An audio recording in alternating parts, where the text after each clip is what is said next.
Bienvenue dans ce 15e volet d'Objections rejetées. Aujourd'hui, on s'attaque à une affirmation que l'on entend partout, une de ces objections qui semblent vraiment faire partie de notre façon de penser moderne. Et voilà, l'objection est posée. Les miracles, c'est bon pour les contes de fées, pas pour le monde réel. Dans cette analyse, on va décortiquer ensemble cette idée, cette conviction que les miracles sont juste des légendes du passé complètement dépassées. Et on va voir que ce qui se cache derrière cette affirmation, eh bien, ce n'est pas toujours ce que l'on croit. Alors, pour commencer, il faut comprendre d'où vient cette objection. Parce que, vous savez, une idée comme ça ne sort pas de nulle part. Non, je pense vraiment qu'elle est le fruit de toute une histoire, d'une longue évolution de la pensée qui a fini par modeler notre vision moderne du monde. Et c'est une position qu'on rencontre très souvent. Souvent, ça part d'un désir, presque d'une bonne intention. Comment concilier la foi et la raison, la science? Alors on se dit, pour qu'un texte comme la Bible soit pris au sérieux aujourd'hui, il faudrait peut-être le nettoyer, non? Enlever tout ce qui sonne un peu trop surnaturel. L'idée, c'est de le rendre plus respectable, plus intellectuellement viable. Ok, mais alors, d'où vient cette façon de penser?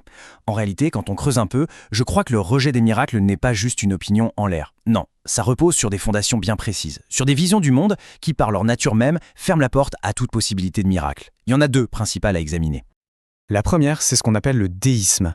L'image est assez simple. Imaginez un grand horloger cosmique. Il crée une montre magnifique, parfaite. Il la remontait et puis il la laisse tourner toute seule. C'est ça l'idée. Dieu a créé l'univers. Il a établi les lois de la nature, mais après il ne touche plus à rien. Dans ce système, un miracle, ça n'a aucun sens. Ce serait comme si l'horloger venait de dérégler sa propre montre. Une contradiction totale. Et puis, il y a la seconde vision, sans doute encore plus influente de nos jours, le naturalisme. Là, l'image est encore plus simple. L'univers est une boîte hermétiquement close. Absolument tout ce qui se passe à l'intérieur s'explique par des causes et des effets qui sont eux-mêmes à l'intérieur de la boîte. C'est un système fermé. Donc, par définition, rien ne peut venir de l'extérieur pour y changer quoi que ce soit. Pas de place pour le surnaturel. Et cette idée est parfaitement illustrée par une anecdote célèbre. Le grand scientifique Laplace présente son travail à Napoléon. Et Napoléon, curieux, lui demande « Et Dieu, dans tout ça, quelle est sa place dans votre système ?» La réponse de Laplace est légendaire. « Sire, je n'ai nul besoin de cette hypothèse. C'est limpide. L'univers s'explique par lui-même, l'hypothèse Dieu est devenue superflue. » Et cette idée de machine, on la retrouve aussi chez le philosophe Diderot, qui la formule de façon très percutante. Il dit « Le monde n'est plus un dieu, mais une machine. » Vous voyez le changement de perspective? On passe du mystère à la mécanique. Et une machine, même très complexe, ça reste prévisible, ça obéit à des règles. Dans une mécanique bien huilée, il n'y a pas de place pour le grain de sable d'un miracle. Mais voilà, pour moi, débattre pour savoir si tel ou tel miracle a pu se produire, c'est passer complètement à côté de l'essentiel. En fait, je suis convaincu qu'on se trompe de débat depuis le début. Il est temps de changer d'angle, de tout recadrer. Et la question qui change tout, la voici. Est-ce que le vrai sujet, c'est vraiment de savoir si un miracle est plausible ou pas, si un événement extraordinaire a pu se produire? Ou est-ce que derrière tout ça, il y a une question bien plus fondamentale?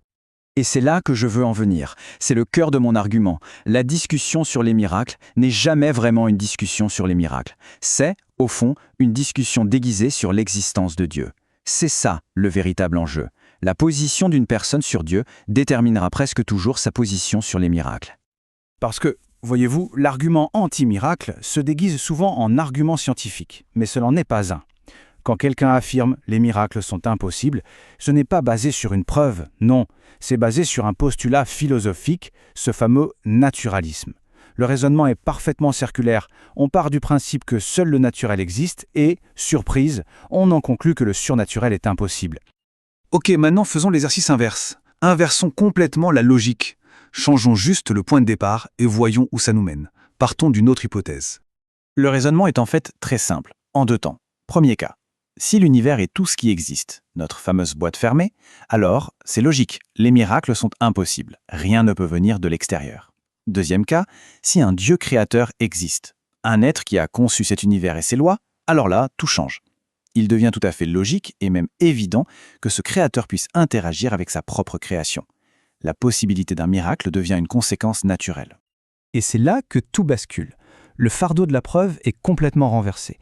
Dire « les miracles sont impossibles », ce n'est pas une petite affirmation scientifique. C'est une déclaration philosophique énorme. Et pour pouvoir affirmer ça avec certitude, il faudrait d'abord faire une chose, prouver que Dieu n'existe pas. Et ça, personne n'a jamais réussi. Donc, au final, on en revient toujours au même point. La discussion ne porte pas vraiment sur la science ou les probabilités. Elle porte sur nos convictions les plus profondes, sur notre vision du monde, sur ce qu'on croit être vrai à propos de la nature même de la réalité. Alors pour conclure, j'aimerais laisser quelques questions en suspens, juste pour la réflexion. Quels sont finalement les arguments les plus solides contre les miracles, et à l'inverse, les meilleurs en leur faveur? Est-ce que les miracles décrits dans la tradition chrétienne ont quelque chose de particulier? Et puis, question intéressante, en voit-on moins aujourd'hui? Et si c'est le cas, pourquoi? Mais la pensée finale avec laquelle je veux qu'on se quitte, c'est celle-ci. La question la plus importante n'est pas « est-ce que les miracles peuvent arriver ?» La vraie question, la question cruciale, c'est « qu'est-ce qui devrait être vrai à propos de l'univers pour que les miracles soient impossibles ?» Et la réponse est assez directe. Il faudrait un univers sans créateur, clos sur lui-même. Et donc vous voyez, la question fondamentale n'a jamais été celle des miracles. Et ça a toujours été la question de Dieu.